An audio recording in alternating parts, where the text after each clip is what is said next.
दरम्यान वेव्स मध्ये संगीत, कला, चित्रपट अशा विविध कलांचा संगम दिसतोय. लोकसंगीताला जागतिक पातळीवर नेण्यासाठी काय करता येईल याविषयी शनिवारी एका परिसंवादाचं आयोजन करण्यात आलंय. त्याचविषयी सुप्रसिद्ध लोकगायिका मालिनी अवस्थी यांच्याशी एनडीटीव्हीच्या दालनात आमच्या प्रतिनिधींनी बातचीत केली आहे. पाहुयात ही खास बातचीत. नमस्कार, मैं हूं प्रशांत और मुंबई में चल रहा है मनोरंजन जगत का महाकुंभ और यहाँ पर बहुत सारे कलाकार, राइटर, डायरेक्टर, फिल्मकार, बहुत सारे लोग यहाँ पर आए और इस वक्त जो हमारे साथ हैं वो है मालिनी अवस्थी जी. नामी जानी मानी गायिका है. मालिनी जी, बहुत बहुत शुक्रिया बात करने के लिए. सबसे पहले तो मैं यही आपसे पूछूंगा, अभी आपने आते ही कहा कि बहुत कमाल का है ये. कमाल है. क्या एक्सपीरियंस है आपका अंदर? नहीं, ये कमाल का एक ऐसा एक्सपीरियंस है जिसके बारे में मुझे लगता है हर कलाकार, हर भारतीय कला, सिने, संगीत प्रेमी सोचता तो है और सोचता रहता था कि ऐसा कुछ हो जहाँ पर हम दुनिया को दिखा सकें हमारी क्या पोटेंशियल है, हम क्या क्या कर सकते हैं, और वो एक मंच पे हम ऐसे शोकेस करें कि जो आज की भाषा में बात करता हो.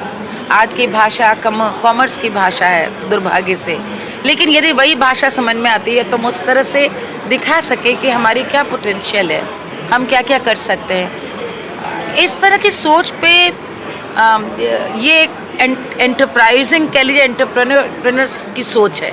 उस पर सरकार बहुत कम साथ आती है, या सरकार ने ऐसी पहल करी तो उस पर मुख्यधारा के कलाकार, अभिनेता, गायक, मीडिया, सिनेमा, पूरा जगत एक जुड़े, वो नहीं होता.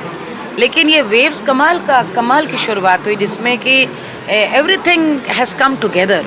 गवर्नमेंट का इनिशिएटिव है और सरकार की पहल पे पूरा संगीत, सिनेमा, एंटरटेनमेंट के जो जितने भी आयाम हो सकते हैं वो इकट्ठा होकर आए कि भाई ये हम हैं, ये हम कर सकते हैं. आप आइए और देखिए और सुनिए और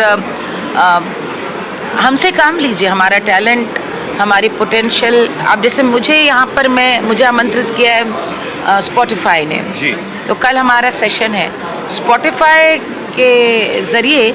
हमारा जो पूरा पैनल डिस्कशन है वो इस पे है कि भारत का जो पारंपरिक लोक संगीत है, अलग अलग अंचलों का, अलग अलग क्षेत्र का, और जो सूफी संगीत है, जो भारत का वैशिष्ट इसलिए है कि ये एक संस्कृतियों के मिश्रण से प्रभु को पाने का मार्ग है. पारंपरिक संगीत और सूफी संगीत, इनमें ग्लोबल कॉल किस तरह की है, इनमें किस तरह का पोटेंशियल है. बड़ी अजीब बात है कि हम ग्रैमी में अक्सर सुनते हैं कि भारतीय कलाकारों ने कुछ बजाया, उन्हें सम्मान मिला, या फिर लैटिन अमेरिकन कोई फोक म्यूज़िक पर इतना बड़ी धुन बन गई कि दुनिया में लोग उस पर नाच रहे हैं, यहाँ तक कि वो वर्ल्ड सॉकर टीम की नेशनल एंथम बन जाती है. तो मुझे लगता है ये एक कहीं ना कहीं हम पीछे रह जाते थे इन चीज़ों को दिखाने में. बिल्कुल, आपने बोला और आपने एक वर्ड यूज़ किया, कॉमर्शियल बिजनेस, है ना. और कॉमर्शियल जो है, आपको लगता है कि इस तरह के जो प्लेटफॉर्म्स हैं वो हमारा जो लोक संगीत है उसको पॉपुलराइज करने में इसका एक अहम हाथ हो सकता है? देखिए, मैंने इसलिए कही कि भाग्य से दुर्भाग्य से वो आज की सच्चाई है कॉमर्स.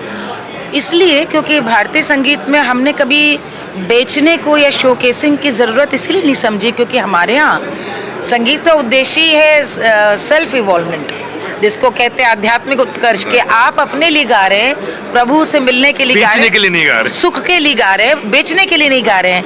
लेकिन आज के समय में जब आप देखते हैं कि बहुत एवरेज और मैं कहूँ घटिया कंटेंट बिक रहा है और सबके सामने आ रहा है, and you are being forced to watch it और listen to it because good music is not being sold.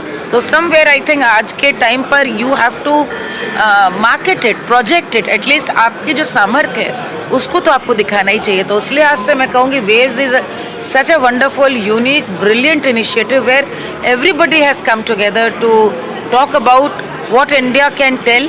और I love the tagline, stories to tell. So even हम लोग गीत गाते हैं, there are stories to be told. कहानियाँ हैं जो भारत से ज़्यादा कहानियाँ कहाँ जाएंगी. बहुत बहुत शुक्रिया बात करने के लिए. Thank you.